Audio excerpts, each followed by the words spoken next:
இன்றைய காலகட்டத்தில் கல்வி மட்டுமல்ல, தற்காப்பு கலைகளை தெரிந்து கொள்வதும் அவசியமாகிறது.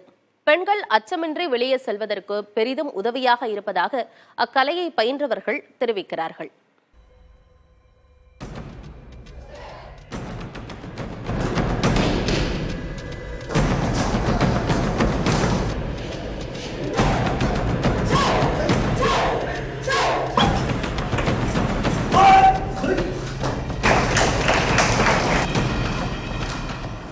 பண்டைய காலத்தில் தற்காப்பு மற்றும் போருக்கு பயன்படுத்தப்பட்ட கலைகள் பின்னர் போட்டிகளுக்காகவும் உடல் நலனுக்காகவும் மன உறுதிக்காகவும் பயன்படுத்தப்பட்டன. இதில் தமிழர்களின் தற்காப்பு கலைகளான சிலம்பம், அடிமுறை, வர்மக்கலை, மல்யுத்தம் என ஏராளமான கலைகள் உள்ளன. இது மட்டுமல்ல, கராத்தே, ஜூடோ, மஞ்சூரியா கும்ஃபு போன்ற தற்காப்பு கலைகளும் பயிற்றுவிக்கப்பட்டு வருகின்றன. சென்னை அடுத்த மகாபலிபுரத்தில் மஞ்சூரியா கும்ஃபு பயிற்சி பள்ளியில் ஏராளமான சிறுவர் சிறுமிகள், இளைஞர்கள் என பலரும் தற்காப்பு கலையை கற்றுக்கொள்வதற்கு ஆர்வம் காட்டி வருகின்றனர்.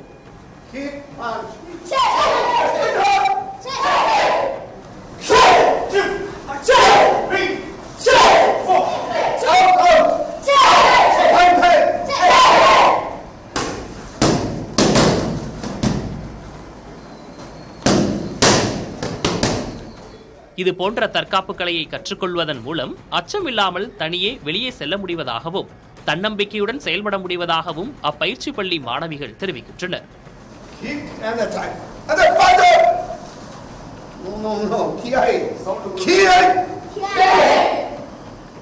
தெக்கன் கலரின்ற ஆர்ட்டை கற்றுக்கிட்டு இருக்கேன்.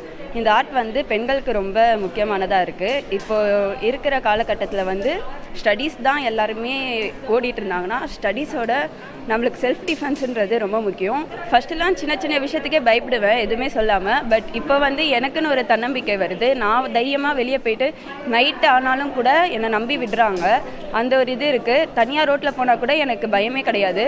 யாராக இருந்தாலும் பரவாயில்ல, தைரியமாக போயிட்டு தைரியமாக வருவேன். அதுக்கான இதனால தான் தற்காப்புன்ற கலையில் நான் இன்னும் ஸ்டாண்டர்டாக நிற்கிறேன், இன்னும் இருப்பேன்னு சொல்கிறேன். இப்போ நான் 3rd கிரேட் பண்ணிகிட்ருக்கேன். சிலம்பம் பண்ணும்போது அது நம்மளுடைய பாடியை ஃபிட்டாக வச்சுக்கும். இப்போது நம்மளை யாராவது தாக்க வராங்கன்னா அதை நம்மளால் தடுக்க முடியும். கேர்ள்ஸுக்கு எந்த டேஞ்சரும் இல்லாமல் இருக்கணும்.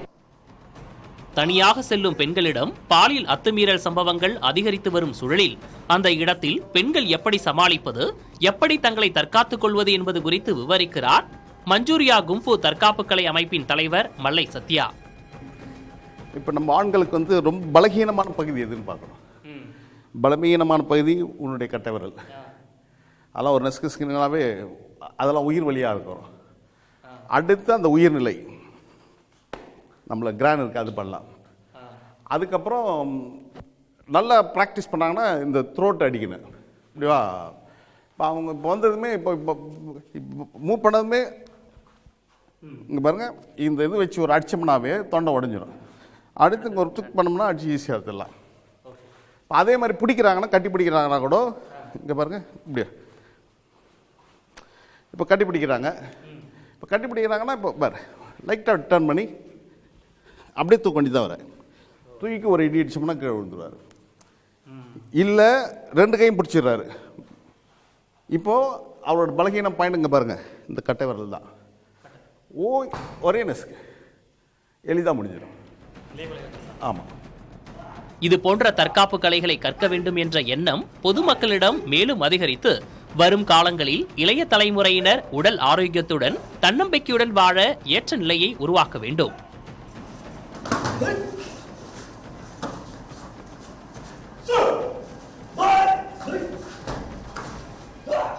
இப்போ உள்ள காலகட்டத்தில் எல்லாருமே ஒரு தற்காப்பு கலையை தெரிஞ்சு வச்சுக்கிறது ரொம்ப ரொம்ப அவசியமாக இருக்கு. புதிய தலைமுறைக்காக ஒளிப்பதிவாளர் நரேஷுடன் விக்னேஷ் சுப்பிரமணியன்.